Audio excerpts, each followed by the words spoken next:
Hello everybody and welcome back to the Nature's Reality YouTube channel. In today's video you will see me cooking a walleye for the first time, which I harvested this past October from a river around my cottage, which is located in central Ontario, Canada. I regret to inform you all that I unfortunately did not capture the moment I caught the walleye on video. However, I have several photos as well as videos of the cooking process, which I hope will make this video entertaining for all of you. Fall, especially in places like Ontario, Canada, is a great time for fishing, as fish ramp up their feeding before winter begins. Before I caught the walleye, which you will see me cook and prepare in this video, I was targeting muskie and was lucky enough to land one. For me, the thing that works best for catching muskie where I like to fish, which is the falls, as you can see on screen, is to just cast parallel to the fast flowing water, because the muskie will sit there and wait for bait fish to just come down. I find repetition to be one of the most effective things to catch the fish that sit here at the bottom of the falls, as sometimes they'll see the lure pass by on several casts, and then finally on that fifth or sixth cast, they'll finally hit it. Retrieval speed is also very important. I find that you can consistently reel at a fast pace in, and that will trigger that predatory instinct in the muskie for them to just hit it. But I also find reeling really fast and then giving it a pause is also a very effective measure, as it gives the fish a second to strike. They wait for that pause for them to strike. The lure you're seeing on screen is the one I used to catch the muskie. As you can see, it's just a simple soft plastic swim bait with a paddle tail, nice green top, and a little beige underbelly with the little red sparkles and the red-eye jig head, which perfectly kind of mimics the kind of fish that live in this river system. I was casting parallel to the fast-flowing water, and right before I got the lure out of the water, the muskie hit right in the rocks. All you could see was the flash of the mouth and just boom. It was a great fight. My drag was a little loose at first, so the fish just took the lure and was just running with it.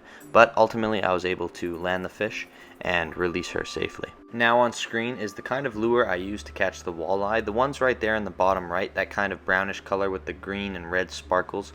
Once again, it mimics the kind of bait fish that you can see in this river system, which is a very Canadian shieldy tanned water. It's looks brown in color really, and so those kinds of lures can work very, very well for not just the walleye but muskie as well. Another spot I like to fish at the falls is, you can see that foam pit right there. The foam pit, it isn't any dangerous chemicals or anything.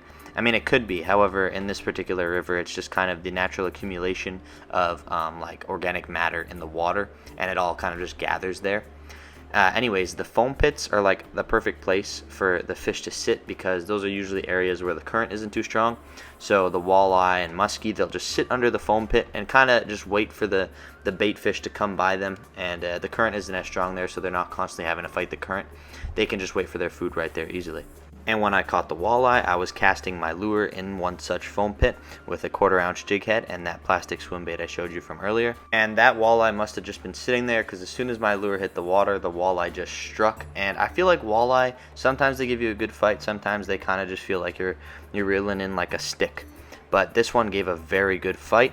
I landed it on shore with relative ease, and then I quickly dispatched of the fish. As you can tell, walleye are an incredibly gnarly looking fish. Those jagged teeth are something out of my nightmares, and they hunt in dark and nighttime conditions, so they're very adapted to that kind of nocturnal lifestyle, which you can kind of just gauge from their appearance. Overall, badass fish, beautiful fish. Their coloration varies depending on the region in which they inhabit, but overall, one of my favorites. Another important step that I did, which I failed to record, is bleeding the fish, which essentially just involves cutting the gills so that you can let the fish bleed out. It improves the overall taste of the fish and makes the cleaning process less messy. As you can see in the time lapse there, originally I thought this was the tongue of the walleye, but it actually had eaten a frog, seemingly a couple days before I caught it. So it was pretty impressive to see such a big amphibian come out of that fish. I also found that little bait fish there. Honestly, I felt pretty bad knowing that this fish had ultimately eaten those prey items, and then I went on to dispatch the fish while those things were still being digested. But ultimately, that's just kind of a part of the whole process of catching and cooking your own food.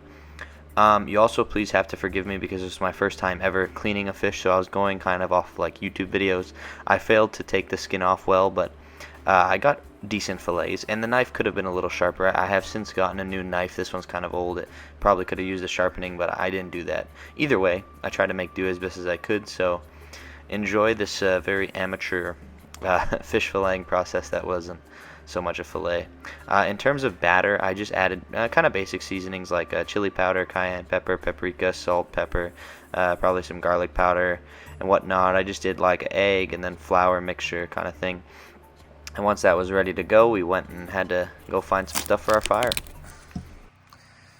Birch bark.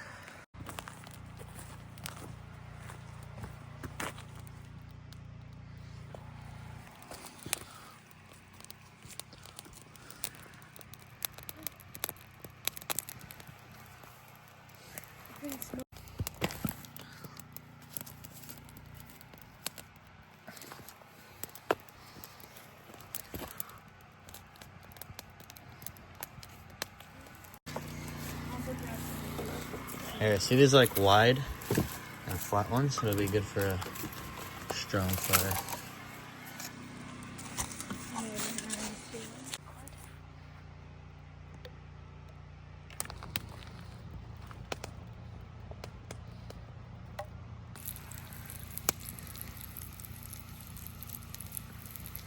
Tastes so good, man. No, they're delicious.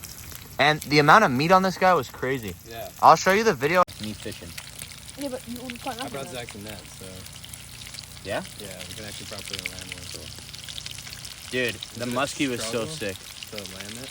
Yeah, because nobody came with me. Oh, Nobody yeah, fucking came with me. Land it then. It's so hard. I think The it's water's so low. Is it low?